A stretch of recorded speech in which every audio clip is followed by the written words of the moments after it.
بگیرداب بلا افتادہ کشتی، ضعیفان و شکستہ رات و پشتی، بحق کے خواجہ عثمان ہارون، مدد کن مدد کن مدد کن یا معین الدین چشتی۔ اس طریقے سے پڑھاؤں بلند آواز سے، سب مل کر میرے ساتھ پڑھیں۔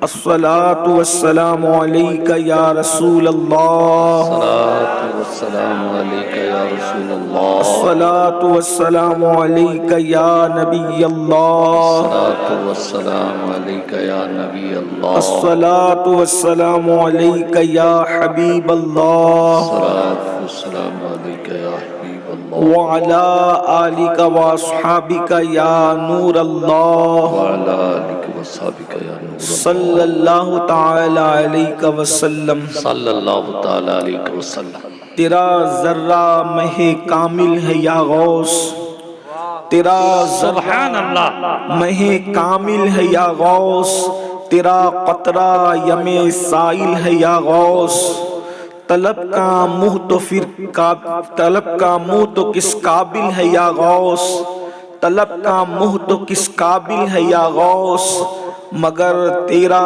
کرم شامل ہے یا غوث۔ تو اپنے وقت کا صدیق اکبر، تو اپنے وقت کا صدیق اکبر، غنی و حیدر و عادل ہے یا غوث، کوئی سالک ہے یا واصل ہے یا غوث، کوئی سالک ہے یا واصل ہے یا غوث، وہ کچھ بھی ہے تیرا سائل ہے یا غوث، وہ کچھ بھی ہے تیرا سائل ہے یا غوث، اور ہزاروں تابعی سے تو فزوں تر، یہ طبقہ مجملاً فاضل ہے یا غوث، الوہیت ہی ایک احمد نے نہ پائی، نبوت ہی سے تو عاطل ہے یا غوث۔ انبیاء کیا خود حضور آئیں، انبیاء کیا خود حضور آئیں، وہ تیری واز کی محفل ہے یا غوث، وہ تیری واز کی محفل ہے یا غوث، اور وہ کیا جانے گا فضل مرتضیٰ کو جو تیرے فضل کا جاہل ہے یا غوث۔ اور کہا تو نے کہ جو مانگو ملے گا، کہا تو نے کہ جو مانگو ملے گا، گدا تجھ سے تیرا سائل ہے یا غوث، اور ہمارا خاتمہ بالخیر ہوگا تیری رحمت اگر شامل ہے یا غوث۔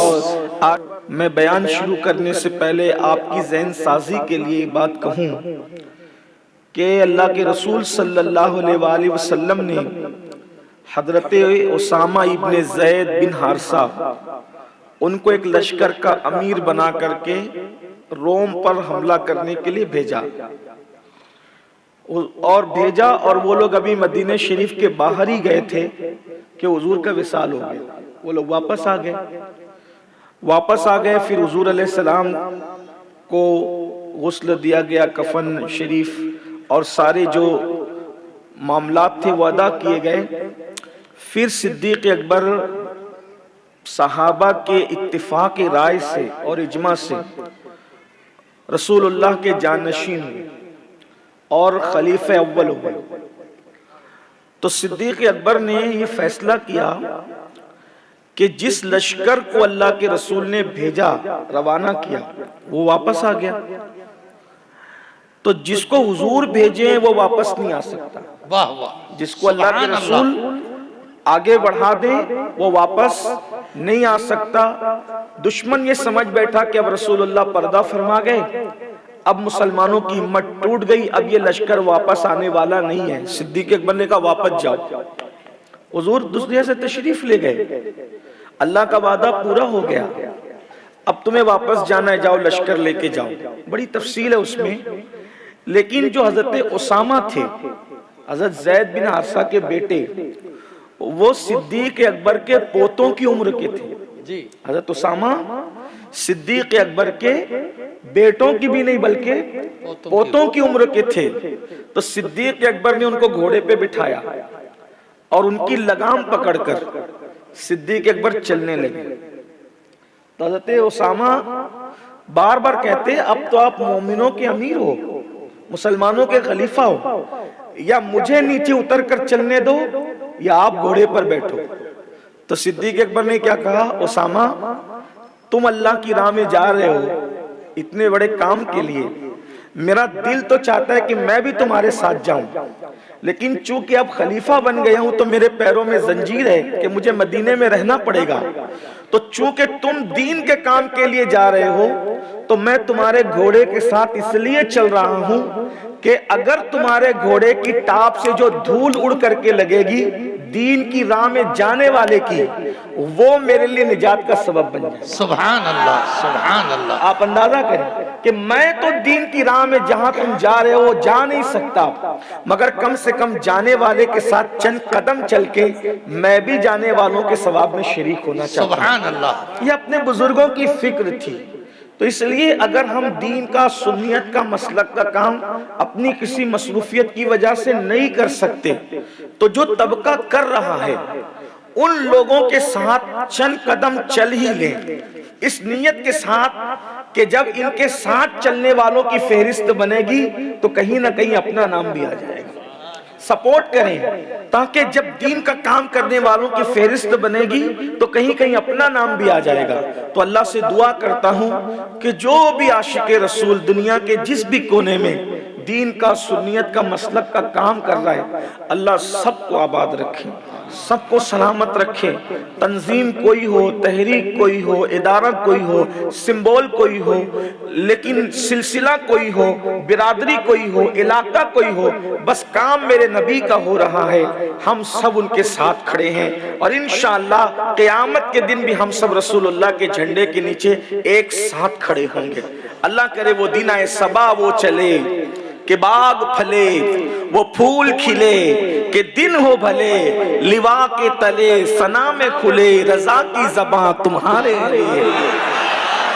اللہ پاک ہم سب کو توفیق بخشے۔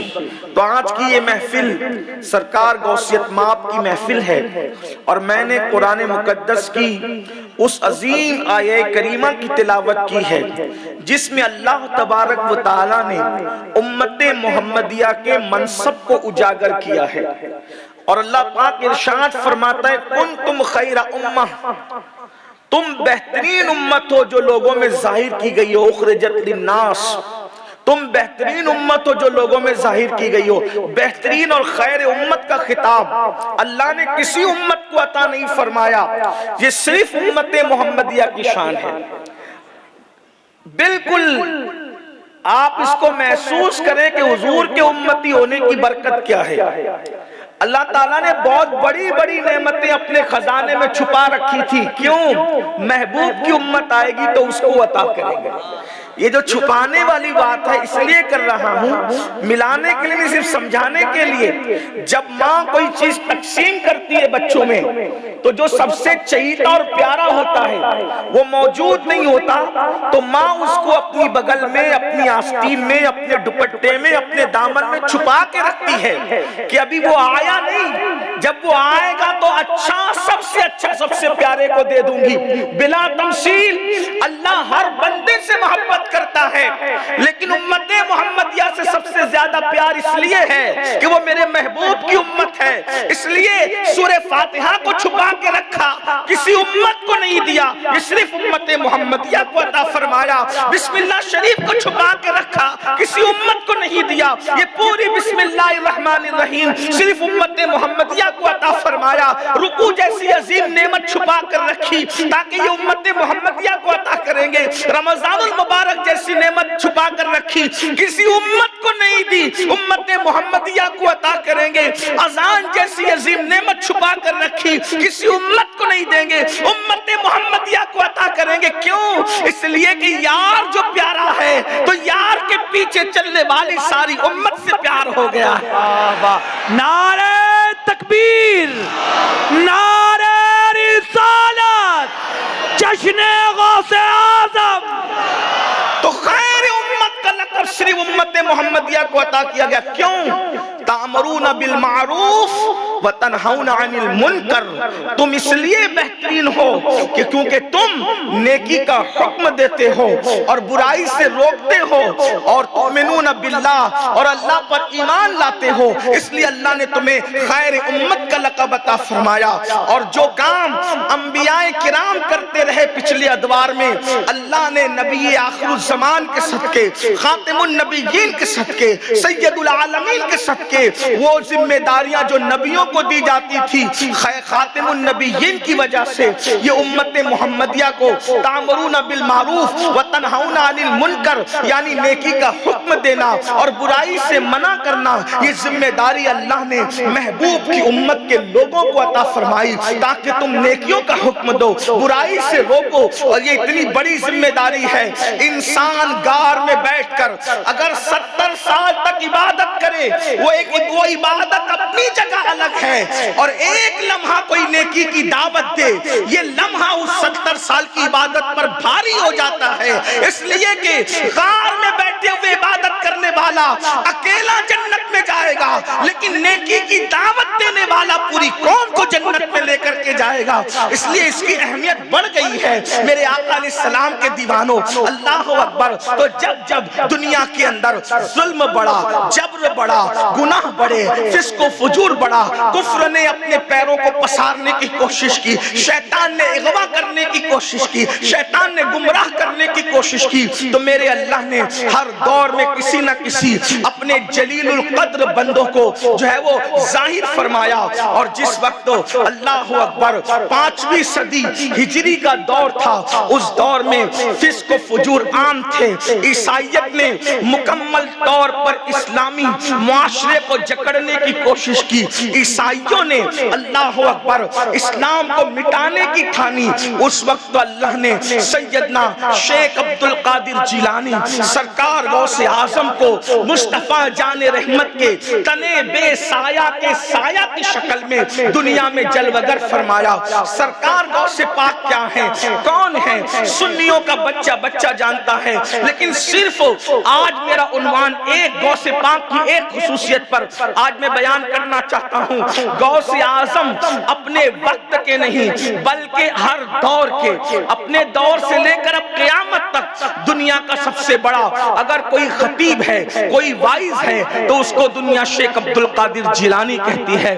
بلکہ ہم یہ تصور کرتے ہیں ہماری محفلوں میں بھی جو لگاتے ہیں وہ غوث اعظم کے فیوز و برکات کا حصہ ہے، ان کی صدقے میں، ان کی نالین کے صدقے میں اللہ ہماری محفلوں کو بھرتا ہے، اور ہماری محفلوں سے لوگ فیوز و برکات حاصل کرتے ہیں۔ تو سیدنا غوث پاک دنیا میں تشریف لائے، ماحول تھا بڑا بھیانک ماحول، امیر لوگ بگڑے، غریب لوگ بگڑے، دیندار لوگ بگڑے، عجیب سا ماحول تھا۔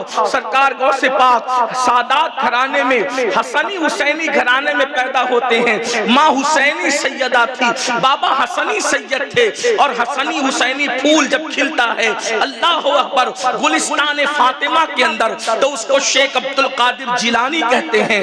غوث پاک ماں کے شکم سے ولی تھے، مادر ذات ولی تھے، اللہ اکبر۔ پیدا ہوتے ہی کرامتوں کا ظہور ہوا، وہ آپ بار بار سن چکے ہیں، اب اس کی طرف نہیں جانا۔ سرکار غوث پاک تقریباً 18 سال کی عمر میں بغداد معلیٰ تشریف لاتے ہیں۔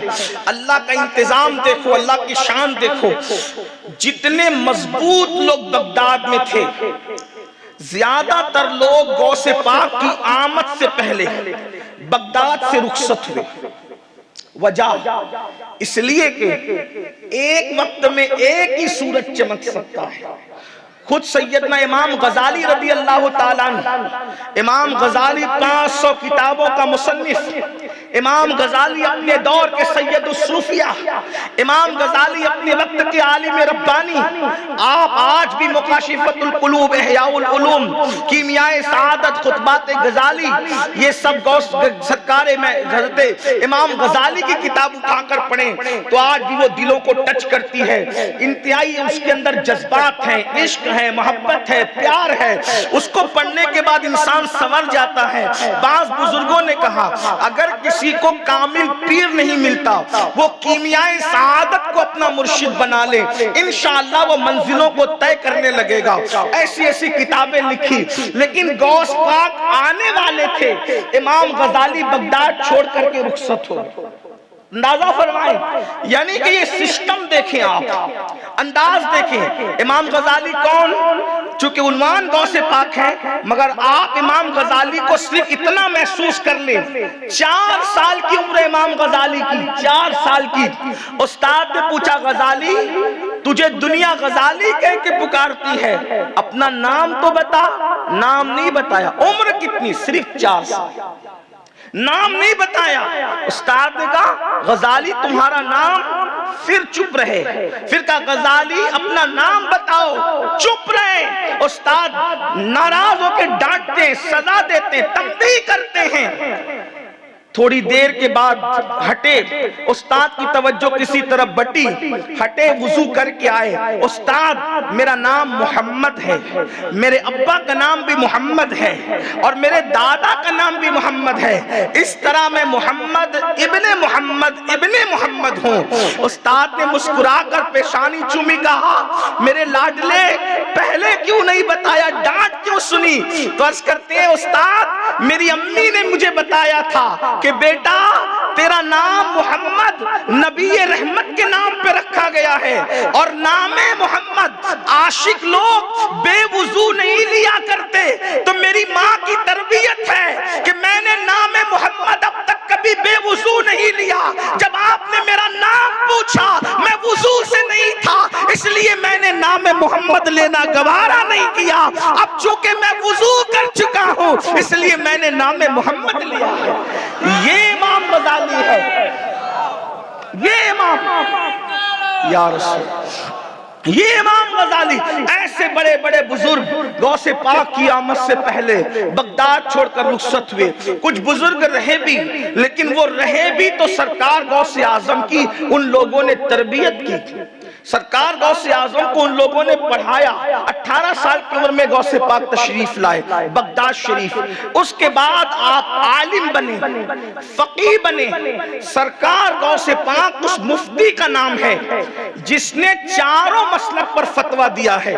وہ حنفی مسلک پر بھی فتویٰ دیتے تھے، وہ شافعی مسلک پر بھی فتویٰ دیتے تھے، وہ حنبلی مسلک پر بھی فتویٰ دیتے تھے، وہ مالکی مسلک پر بھی فتویٰ دیتے تھے۔ یہاں مفتیان کرام ہو تو ان سے پوچھے کہ ایک مسلک پر فتویٰ دینے کے لیے کتنی محنت درکار ہوتی ہے، لیکن غوث پاک چاروں مسلک پر فتویٰ دیا کرتے تھے۔ یہ غوث پاک کا علمی مقام ہے، لیکن یہ میرا عنوان نہیں۔ سرکار غوث پاک رضی اللہ تبارک و تعالیٰ عنہ، چونکہ آدمی مدرسے میں پڑھاتا ہے، وہ مدرسے میں بھی پڑھاتے تھے، اور اتنے بڑے مدرس تھے غوث پاک کہ ان کے مدرسے سے ہر سال جب دستار بندی جس کو آپ کہہ لیں یا فراغت کہہ لیں یا سنت کی تقسیم کہہ لیں، ہر سال غوث پاک کے مدرسہ قادریہ سے 3000 علماء فارغ ہوتے تھے۔ 3000، تو جس کے مدرسے سے 3000 علماء فارغ ہوں اس کے مدرسے میں پڑھتے کتنے ہوں گے؟ ہمارے یہاں 300-400 لوگ اگر پڑھیں تو بمشکل 30-40 ہم فارغ کر پاتے ہیں۔ اللہ اکبر!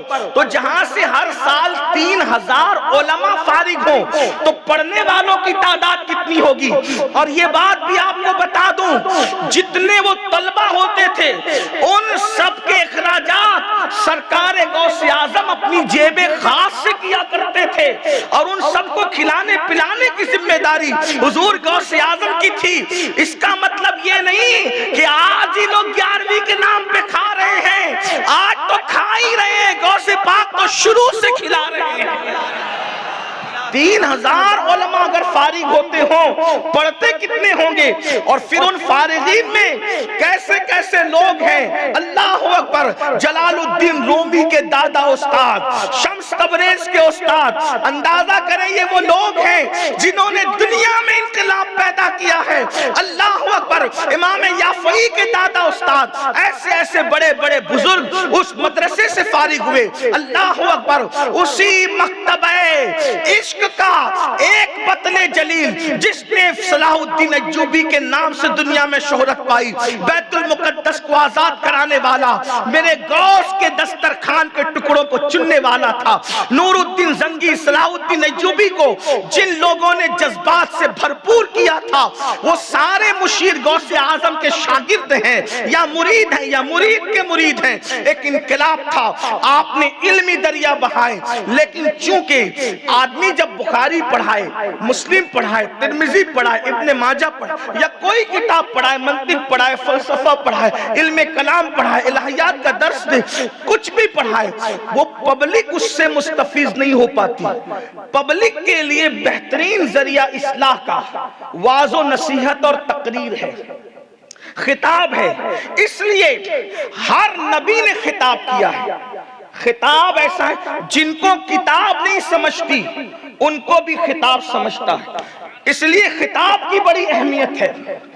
کتاب بھی لایانی نہیں ہے، میں یہ نہیں کہہ رہا ہوں، لیکن کتاب کسان کو نہیں سمجھتی، کتاب راستے بنانے والے مزدوروں کو نہیں سمجھتی، مگر جب وہ خطاب سنتے ہیں کسی کلندر کا، کسی ملنگ کا، کسی وائز کا، کسی ناصح کا، اور اگر وہ اللہ کی رضا کے لیے خطاب کرے تو پھر بات دل سے نکل کر دل میں اترتی ہے۔ اقبال نے کہا تھا بات جو دل سے نکلتی ہے اثر رکھتی ہے، پر نہیں طاقت پرواز مگر رکھتی ہے۔ تو سرکار غوث اعظم اپنے وقت کے بہترین وائز، بہترین خطیب تھے، لیکن یہ خطیب بنے کیسے؟ غوث پاک کے خطیب بننے کا، وائز بننے کا، مقرر بننے کا واقعہ بھی بڑا دلچسپ ہے۔ سرکار غوث پاک ارشاد فرماتے ہیں ظہر کی نماز کے بعد میں نے اللہ کے رسول کی زیارت کی۔ ابھی اس میں انہوں نے یہ واضح نہیں کیا کہ یہ واقعہ خواب کا ہے یا عالم بیداری کا ہے، اس پر کوئی جو ہے وہ غوث پاک نے وضاحت نہیں فرمائی، لیکن غوث پاک فرماتے ہیں کہ میں نے جو ہے وہ رسول اللہ کی زیارت کی۔ ویسے غوث پاک نے بار بار اپنی ماتی کی آنکھوں سے عالم بیداری میں غوث پاک نے رسول اللہ کا دیدار کیا، مولا علی کا دیدار کیا، انبیاء کے دیدار کی۔ اس پر کتابیں موجود ہیں، دلیلیں موجود ہیں، اور ہم اہل سنت کے عقیدے میں چونکہ نبی زندہ ہیں تو اگر کوئی دیکھنے والی آنکھ ہو تو وہ عالم بیداری میں بھی رسول اللہ کی زیارت کر سکتا ہے۔ ہمارے بہت سارے بزرگوں نے کیا ہے، خود 14ویں صدی کے مجدد سیدی امام اہل سنت نے بھی عالم بیداری میں رسول اللہ کو زیارت کرنے کا شرف حاصل کیا ہے۔ اللہ اکبر۔ غوث پاک نے بہت دیکھا، بار بار دیکھا۔ غوث پاک فرماتے ہیں ظہر کی نماز کے بعد اللہ اکبر میں نے رسول اللہ کی زیارت کی، ساتھ میں میرے جد کریم، غوث پاک فرماتے میرے جد کریم مولائے کائنات، خاتم الولایت، قاسم جنت و جہنم، فاتح خیبر سیدنا علی مرتضیٰ بھی ساتھ تھے۔ اس وقت رسول اللہ نے پوچھا بیٹے عبد القادر، آقا دیکھو بیٹا کہہ کے جس کو پکارے کیا شان ہے میرے غوث کی، وہ جسے غلام کہتے، اپنے در کا سگ کہتے، یہ بھی مقدر کی معراج ہے۔ لیکن کیا نصیب پایا ہے، حالانکہ سارے سادات حضور کے بیٹے ہیں، اللہ اکبر، مگر جو پیا من بھائے وہی سہاگن کہلائے۔ اللہ اللہ، بیٹے تو سب ہیں مگر سب ناز کرتے وہ میرے نانا ہیں، اور ناز کرنے کا حق بھی ہے، مگر غوث پاک ایسا بیٹا ہے جسے رسول اللہ بیٹا کہہ کے پکارتے ہیں۔ میرے بیٹے تم واز کیوں نہیں کرتے، تقریر کیوں نہیں کرتے، خطاب کیوں نہیں کرتے؟ اس کی نانا جان یہ ماحول عربیوں کا ہے، عراق میں عربی بولی جاتی ہے، یہ ماحول عربیوں کا ہے۔ میں اجمی ہوں، چونکہ غوث اعظم کی ولادت ایران میں ہوئی تھی۔ ایران کا ایک شہر ہے جس کو گیلان کہتے ہیں، اور اس کو غاف چونکہ عربی میں نہیں ہوتا، تو جب یہ گیلان عربی میں پڑھا جاتا ہے تو اس کو جیلان کہتے ہیں۔ تو غوث پاک کی ولادت ایران میں گیلان میں ہوئی، تو کہا حضور میں تو اجمی ہوں، فارسی بولنے والا ہوں، میں کیسے خطاب کروں؟ اور اس وقت تو لوگ محفلیں سجا کر بیٹھے ہوئے تھے، تقریریں کرتے تھے، خطابات کرتے تھے۔ بہت سارے اکثر لوگ ایسے بکے ہوئے تھے، چند فیصد لوگ تھے جو حق پر تھے۔ اس لیے کہ آپ کسی کو تصور مت کرنا، میں دور کے لیے نہیں کہہ رہا ہوں لیکن حالات بتا رہا ہوں۔ اکثر حکومتیں قلمکاروں کو خریدتی ہے، زبان دان اور سخنوروں کو خریدتی ہے، جن کے پیچھے پبلک چلتی ہے حکومتیں ان کو خریدتی ہے نا۔ ہر دور کی حکومتوں کا مزاج ہے، آج ہی نہیں ہے، ہر زمانے میں۔ اس دور میں بھی بادشاہوں نے خرید رکھا تھا مقرروں کو، مشائخ کو، پیروں کو، مسجد کے مولویوں کو خرید رکھا تھا۔ اکثر چند فیصد لوگ تھے جو حق پر تھے، حق پر ہونے کے باوجود ماحول سے اتنے دبے سہمے تھے کہ کسی کے خلاف کچھ بول نہیں پاتے تھے، اور ان کو حکومتوں نے چونکہ عوام بیدار نہ ہو، کیونکہ بیداری جو اور انقلاب آتا ہے وہ یا تو اہل قلم سے آتا ہے یا تو اہل زبان سے آتا ہے۔ یہ بات اچھی طرح یاد رکھنا، قلم اور زبان اسی لیے خریدے جاتے ہیں تاکہ انقلاب نہ آئے، پبلک کو بھیڑ اور بکریوں کی طرح جاہل رکھا جائے، ان پڑھ رکھا جائے۔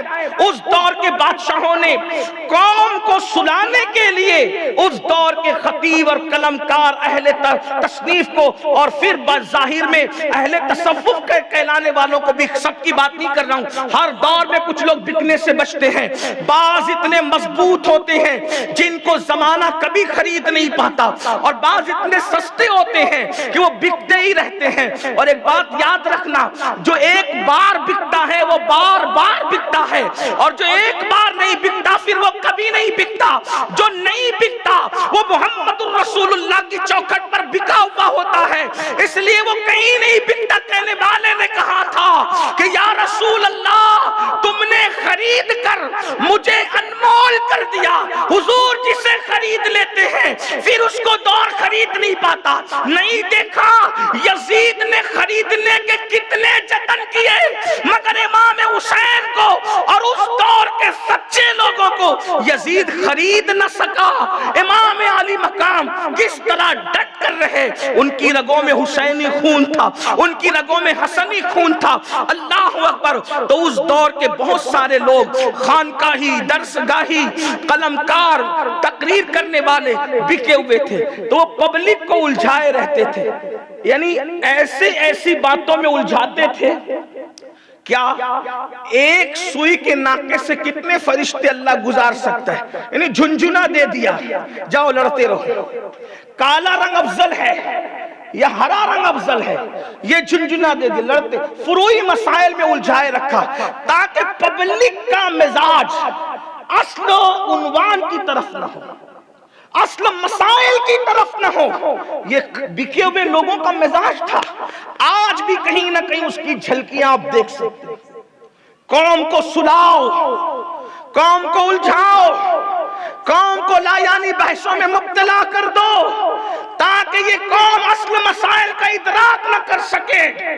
فلسطین تباہ ہو تو تباہ ہوتا رہے، مسجد اقصی کی شہادت کے منصوبے بنتے ہیں تو بنتے رہیں، ابھی یہ اسی میں مبتلا رہیں گے کہ کون افضل ہے اور کون ولی افضل ہے اور کون اس سے چھوٹا ہے، اور تو چھوٹے بڑے تقسیم کرے گا ولیوں میں، تیرا اپنا منصب ہے، واللہ کبھی نہیں۔ ہمیں تو بس اتنا کہہ دیا گیا، جو نبی کا عاشق ہے، نبی کا جو غلام ہے، ہمارا وہ امام ہے۔ اصل مسائل پر ہمیں ٹوپیوں میں کیا دلچسپی، ہمیں ٹوپیوں میں دلچسپی نہیں، ہمیں دلوں کے رنگ میں دلچسپی ہونی چاہیے۔ ہمیں اللہ اکبر یہ سلسلہ افضل یا وہ سلسلہ افضل، اس جھنجھنے کو بجانے کی بجائے ہمیں یہ سوچنا چاہیے کہ قوم غربت کی سطح سے بھی نیچے گر چکی ہے، اس قوم کو ہم اوپر کیسے اٹھائیں گے؟ بچیاں اور بچے مرتد ہو رہے ہیں، ان کا ایمان کیسے بچائیں گے؟ اس دور میں بھی جھنجھنے بجائے جا رہے تھے۔ آج کے دور کے حالات سے میں کچھ کم واقف ہوں، اس لیے آج کے دور پر کوئی تبصرہ نہیں کر سکتا، اور اگر کروں گا تو شاید اپنے آپ پہ ضبط نہیں کر سکوں گا۔ کہنے والے نے کہا ہے، اپنے بھی خفا مجھ سے ہیں، بیگانے بھی ناخوش، اپنے بھی خفا مجھ سے ہیں، بیگانے بھی ناخوش، میں زیر حلاحل کو کبھی کہہ نہ سکا قند، کچھ کہوں تو کہا نہیں جاتا، چپ رہوں تو تو رہا نہیں جاتا، کیسے لایانی مسائل میں الجھایا تھا، شاید اس کی کچھ جھلک آپ دیکھ سکتے ہیں، لیکن تمہیں محسوس کرنا ہے وہ دور آج سے 900 سال پہلے کا دور تھا، اور یہ ٹیکنالوجی کا دور ہے، کمپیوٹر کا دور ہے، سائنس کا دور ہے۔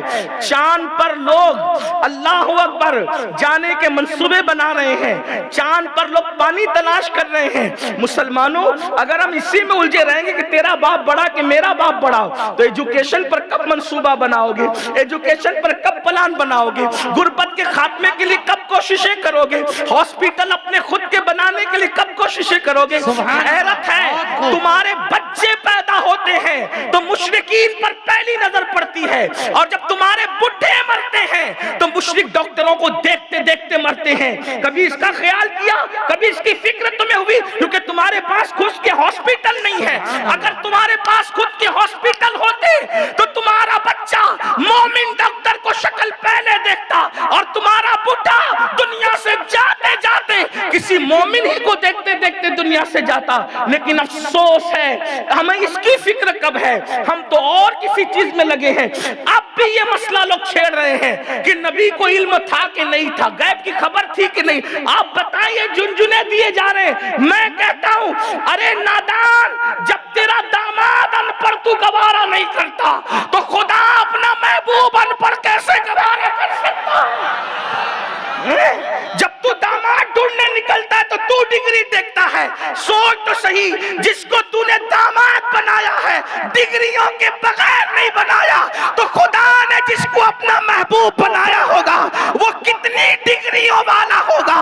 جہاں سے سب کی عقلیں ختم ہوتی ہے وہاں سے محمد الرسول اللہ کے طلبوں کا آغاز ہوتا ہے۔ سبحان اللہ، نعرہ تکبیر، نعرہ رسالت، خاندان اہل بیت۔ نبی زندہ ہے کہ مر گئے؟ معاذ یہ جھنجھنے تمہارے، نبی بھی مر کے مٹی میں مل سکتا ہے،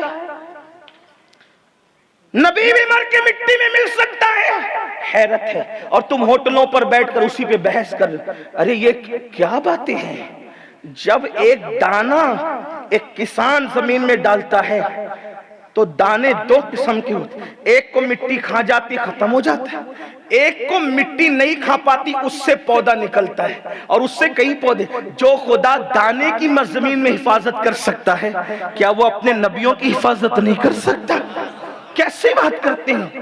نبی اپنی طرح ہے کیا ہے؟ میں نے کہا اپنا ابا بھی اپنی طرح نہیں ہے، کیونکہ اپنے آپ کو دیکھو تو کچھ نہیں ملتا، باپ کو دیکھو تو مقبول حج کا ثواب ملتا ہے۔ اپنا ابا بھی اپنی طرح نہیں ہے۔ جس کا باپ اپنی طرح نہیں ہو اس کا رسول پاک اپنی طرح کیسے ہو سکتا ہے؟ لیکن یہ سب تمہیں جو ہے وہ الجھائے رکھا، ہاتھ یہاں باندھے کہ یہاں باندھے۔ میں نے کہا او ہاتھ باندھنے کے چکر میں پڑنے والے، دل میں عشق رسول بسا، پھر کہیں بھی باندھ، تیری نماز کی معراج ہو جائے گی۔ ہم لوگ کہاں شافعیوں سے جھگڑنے جاتے ہیں، وہ بھی تو ہم سے اوپر باندھتے ہیں لیکن لڑنے نہیں جاتے۔ کیوں؟ کیونکہ وہ امام شافعی کے سچے مقلد ہیں، اور وہ عشق رسول دل میں رکھ کر ہم سے اوپر باندھتے ہیں۔ ہم نے کہا اوپر نیچے کا سوال نہیں، سوال تو دل کا ہے۔ دل میں اگر آمنہ کا لال بستا ہے تو پھر نیچے باندھ یا اوپر باندھ، وہ نماز عرش تک جاتی ہے۔ امام مالک کے سچے مقلدین ہاتھ چھوڑ کے پڑھتے، ہم نے ان سے کب جھگڑا کیا؟ وہ تو باندھتے بھی نہیں ہے، چھوڑ کے پڑھتے، لیکن ہم ان کی پیشانیاں چومتے۔ کیوں؟ کیونکہ امام مالک کے سچے مقلد ہیں۔ ہم ان سے کہتے ہیں نہ بھی باندھ چھوڑ دے، نہ چھوڑنے کا سوال ہے نہ پکڑنے کا، یہاں تو دامن مصطفیٰ پکڑنے کی اہمیت ہے نا؟ تو یہ جھنجھنے 1857 کے بعد تقسیم ہوئے، آپ کو لایانی معاملات میں الجھایا گیا۔ تو اس دور میں بھی حکومتوں نے، یہ حکومتوں کا چکر ہے عزیز، ورنہ مسلمان کب منتشر تھا؟ اور اب بھی 80% امت متحد ہے، 20% ادھر ادھر ہوئی، اور اس میں 2.5% ہے جو بہت بدترین ہو گئے۔ ہاں میں غصے میں نہیں کہہ رہا ہوں، یہ 2.5% اس لیے نکل گئے ہیں کہ جب آدمی مالدار ہوتا ہے تو 2.5% مال کا میل زکوٰۃ کی شکل میں نکال دیتا ہے، تو اسلام بھی غالب ہو گیا، بہت مالدار ہو گیا اسلام، اس لیے 2.5% ان گستاخوں کو نکال دیا گیا وسیم رضوی جیسوں کی شکل میں۔ مال کا میل نہیں رکھ سلمان رشدی کی شکل میں نکال دیا گیا. اسی طریقے سے اور بھی تسلیمہ کی شکل میں نکال یا اس جیسے اور اس جیسے گروہ ہوں گے. ورنہ جو سچا نبی کا کلمہ پڑھتا ہے وہ تو بے وضو نبی کا نام بھی لینا گوارا نہیں کرتا. نبی کا نام آنے پہ وہ سر جھکاتا ہے. بات دور نہ جائے, جلدی جلدی آتے ہیں, حالات کا جائزہ پیش کر. 1857 کے بعد لڑاؤ اور حکومت کرو کے تحت انگریزوں نے بانٹا آپ کو. ورنہ 1857 سے پہلے حضرت امیر خسرو نے ایک خط میں لکھا. امیر خسرو نے آج سے کم و بیش 600-650 سال پہلے ایک خط میں لکھا, کہا میں اس دلی میں رہتا ہوں جس دلی کے اندر دریا کی جو مچھلی ہے وہ مچھلی بھی سنی ہے. یعنی سنیت کا غلبہ کتنا تھا. اس وقت سب لوگ مزارات پہ فاتحہ پڑھنے والے تھے, اس وقت سب لوگ نبی کی میلاد کرنے والے تھے, اس وقت سب لوگ نبی کے ڈنکے بجانے والے. الگ عنوان ہے, لیکن بہرحال انگریزوں نے بڑا دماغ چلا. شاطر ظالم نے, تن کے گورے من کے کالے انگریز نے. کاش اگر دوسرے مکاتب فکر کے میرے جوان آئے ہیں. میں کوئی تعصب سے نہیں کہہ رہا ہوں, میں تو بانگے درا کے طور پر گھنٹی بجا رہا ہوں. سونے والوں بیدار ہو جاؤ. قبر میں ہم نے کسی جماعت کے امیر کو ساتھ نہیں لے جانا. قبر میں تو ہمیں آمینہ کے لال کی محبتیں چاہیے ہیں. اللہ اکبر. اس لیے مکاتب فکر کے تعصب کو چھوڑ کر مرکز عقیدت محمد الرسول اللہ کی طرف آؤ. ان علماء کی پیروی کرو جو سچے عشق کی بات کریں, محبت رسول کی بات کریں, عشق رسول کی بات کریں, عشق اہل البیت کی بات کریں, عشق اصحاب رسول کی بات کریں. لا یعنی جھگڑوں میں نہ الجھو ورنہ معاملہ بکھر جائے گا. حضور کی ذات لڑنے کے لیے نہیں, حضور کی ذات تو نقطہ اتحاد تھی, مرکز عقیدت ہے, محبتوں کا مرکز ہے. تو بہرحال وہی ہوا کچھ کیا. غوث پاک کے دور میں خطیب بکے, ادیب بکے, مقرر بکے, قلمکار بکے. بکنے والے بکے لیکن کچھ لوگ نہیں بکے. تو غوث پاک سے حضور نے فرمایا تم خطاب کیوں نہیں کرتے, کیونکہ تم جیسوں کی ضرورت ہے دین. اس کی حضور میں عجمی ہوں, وہ عربی ہیں. فرمایا تم بھی تو عربی جانتے ہو, حضور ان عربیوں میں خطاب کیسے کرتا. تو فرمایا میرے قریب آؤ. اور اللہ کے رسول نے قریب بلایا, اور قریب بلا کر 7 مرتبہ اپنا لعاب غوث پاک کے منہ میں ڈالا. لعاب رسول غوث پاک کے منہ میں 7 مرتبہ. اور پھر مولا علی کو اشارہ کیا تو مولا کائنات نے 6 مرتبہ ڈالا. غوث پاک نے پوچھا دادا جان, نانا نے تو 7 بار, آپ نے 6 بار. کہا بیٹا ادب کی وجہ سے, اگر وہ 7 بار ڈالتے میں بھی 7 بار ڈالتا ہوں تو لوگوں کو برابری کا شائبہ ہوگا. ایک قدم پیچھے, تاکہ پتہ چلے جب علی برابری کا دعویٰ نہیں کرتے تو کسی اور ذلیل کو برابری کا دعویٰ کرنے کا حق کیا ہے. وہ علی جس کے بیٹے بے مثال ہیں, وہ علی جس کی آل میں اتنے ولی ہوں کہ نام لیتے لیتے راتیں ختم ہو جائے, کبھی نہ اولاد علی کی فہرست ختم نہ.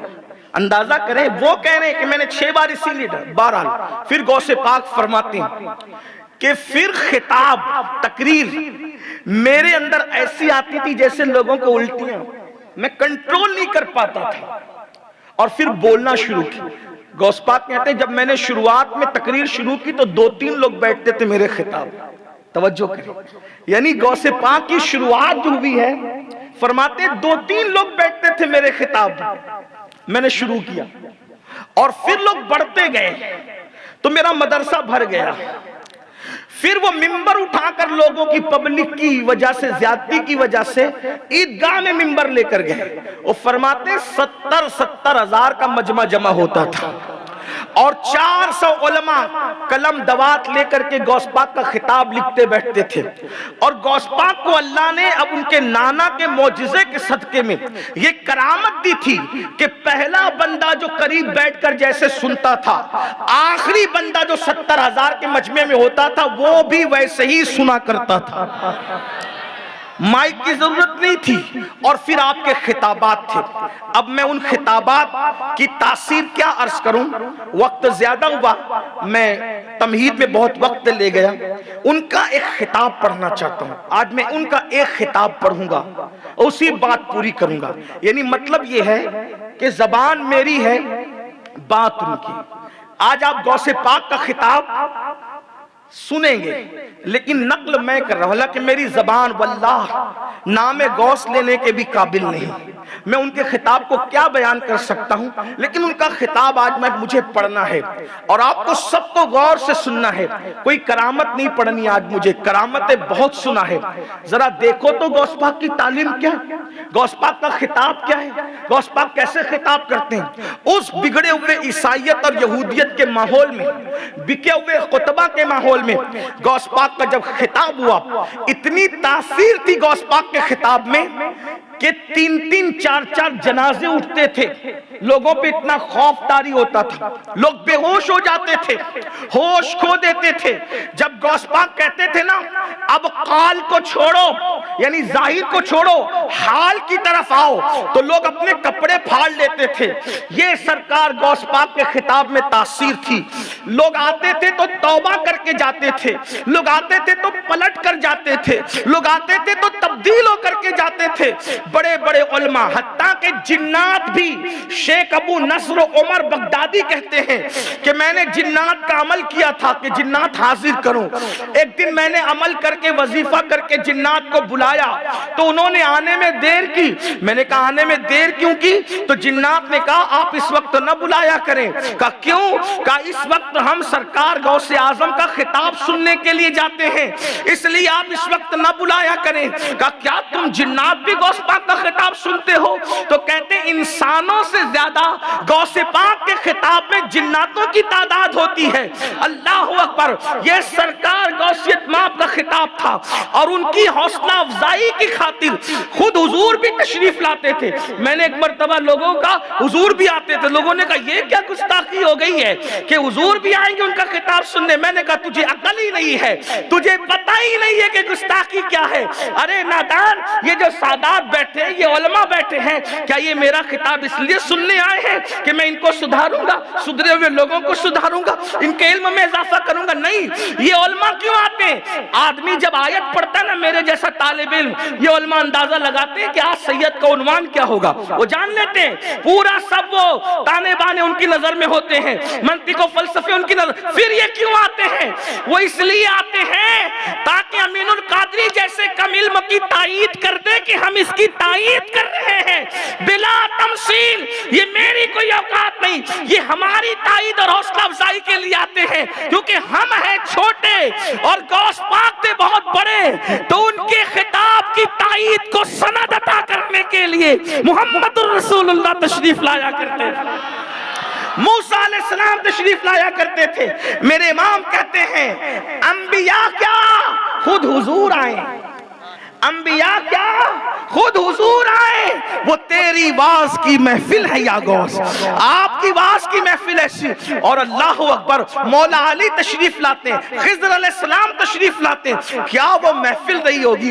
سچ کہنا، بولو تمہارے دلوں میں کیسی گدگدی ہو رہی ہے؟ غوث پاک کا ذکر ہو رہا ہے تو کیسے دل کی کلیاں کھل رہی ہے غوث پاک کا؟ جس کے نام میں اتنا اثر ہے، اس کے چہرے میں کتنی تاثیر ہوگی، اس کے رخ پاک میں کتنی تاثیر ہوگی۔ کیا لگتے ہوں گے غوث اعظم، کیا لگتے تھے پتہ ہے؟ حضرت مولانا سید اعجاز کامٹوی ہماری جماعت کے بہت بڑے عالم ہیں، انہوں نے غوث اعظم کے چہرے کی عکاسی کی ہے۔ انہوں نے خواب میں رسول اللہ کا دیدار ہوا تو انہوں نے ایک منقبت لکھی تھی پربی زبان میں، مورے سپنا ما درشن دکھائے گئے اورے مورے غوث الورا، مورے سپنا ما درشن دکھائے گئے اورے مورے غوث الورا، مورا سوتے میں بھاگ جگائے گئے اورے مورے غوث الورا۔ اور مکتے میں کہتے ہیں چاندنی مجھ کو اعجاز پھیکی لگے، ایسے اچھے ہیں وہ، چاندنی مجھ کو اعجاز پھیکی لگے، ایسے اچھے ہیں وہ، اور کرن مجھ کو سورج کی دھندلی لگے، ایسے اچھے ہیں وہ، جس کے آگے سورج کی کرن دھندلی ہے وہ میرے غوث کا چہرہ ہے، جس کے آگے چاند کی چاندنی پھیکی ہے وہ میرے غوث کا چہرہ۔ کہتے ہیں اللہ اکبر، چاندنی مجھ کو اعجاز پھیکی لگے، ایسے اچھے ہیں وہ، اور کرن مجھ کو سورج کی دھندلی لگے، ایسے اچھے ہیں وہ، کیسا نوری مکھڑوا دکھائے گئے اورے مورے غوث الورا۔